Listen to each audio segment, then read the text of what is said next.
അപ്പോൾ ഇതാണ് ബാൽസുന്ദരി, കാശ്മീർ വെറൈറ്റിയാണ്. ബാൽസുന്ദരി എന്ന് പറയുന്ന ബേറാപ്പിളിൻ്റെ ഒരു തോട്ടമാണ് നിങ്ങൾ കാണുന്നത്. ഇത് കണ്ടോ, ഇതിൻ്റെ കാ കണ്ടാൽ തന്നെ നിങ്ങൾക്ക് മനസ്സിലാവും. ഇത് കണ്ടോ, അതുപോലെ കൊലച്ചാണ് ഇത് കായ്ച്ചേക്കുന്നത്. അപ്പോൾ ഇത് നല്ല മധുരമാണ്, അതാണ് ഇതിൻ്റെ ഏറ്റവും വലിയൊരു പ്രത്യേകത. കാരണം മിസ് ഇന്ത്യ അങ്ങനെ കുറേ വെറൈറ്റീസ് ഉണ്ട്.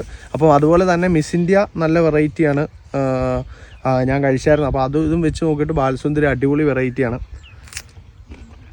മധുരം എന്ന് പറഞ്ഞു കഴിഞ്ഞാൽ ഇപ്പോൾ നല്ലപോലെ പഴുത്ത് വരുന്നുള്ളൂ, പക്ഷേ സാധനം അടിപൊളിയാണ്. കാരണം നിങ്ങൾക്ക് ഇത് കാണുമ്പോൾ അറിയാം, ഒരു വാണിജ്യ അടിസ്ഥാനത്തിൽ വേണമെങ്കിൽ കൃഷി ചെയ്യാൻ പറ്റുന്ന ഒരു ഏറ്റവും അടിപൊളി സംഭവമാണ് ഈ ഒരു വെറൈറ്റി ബാൽസുന്ദരി എന്ന് പറയുന്നത്. അപ്പോൾ ഇത് ഏകദേശം ഒരു 2.5 വർഷം 3 വർഷമായ പ്ലാന്റാണ് ഈ നിൽക്കുന്നത്. ഇതുണ്ടോ, ഇത് നിറച്ച് നോക്കിയാൽ അറിയാം. അപ്പോൾ നാട്ടിൽ എന്തായാലും ഒരു കിലോയ്ക്ക് എങ്ങനെ പോയാലും നമുക്ക് ഒരു 200 രൂപ അല്ലെങ്കിൽ ഒരു 150 രൂപ 200 രൂപയ്ക്ക് വിറ്റാലും നഷ്ടമൊന്നും ഉണ്ടാവില്ല. അപ്പോൾ ഈ ഒരു തോട്ടം കണ്ടാൽ മനസ്സിലാവും.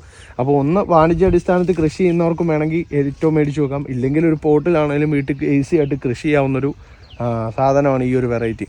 അപ്പോൾ ഇത് കണ്ടോ, ഇത് കഴിച്ച് നോക്കിയാൽ നിങ്ങൾക്ക് മനസ്സിലാവും. അപ്പം കാരണം നല്ല മധുരമുള്ള ഒരു വെറൈറ്റിയാണ്.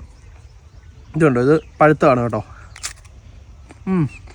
സീഡെന്ന് പറഞ്ഞാൽ ചെറിയൊരു ഇതേ ഉള്ളൂ, കാരണം അടിപൊളിയാണ്, നല്ല മധുരമാണ്.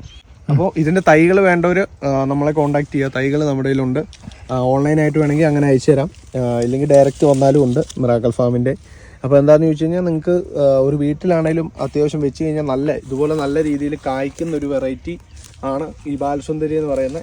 അപ്പോൾ വീഡിയോ ഇഷ്ടമായെങ്കിൽ ലൈക്ക് ചെയ്യുക, ഷെയർ ചെയ്യുക, സബ്സ്ക്രൈബ് ചെയ്യുക, ഫോളോ ചെയ്യുക.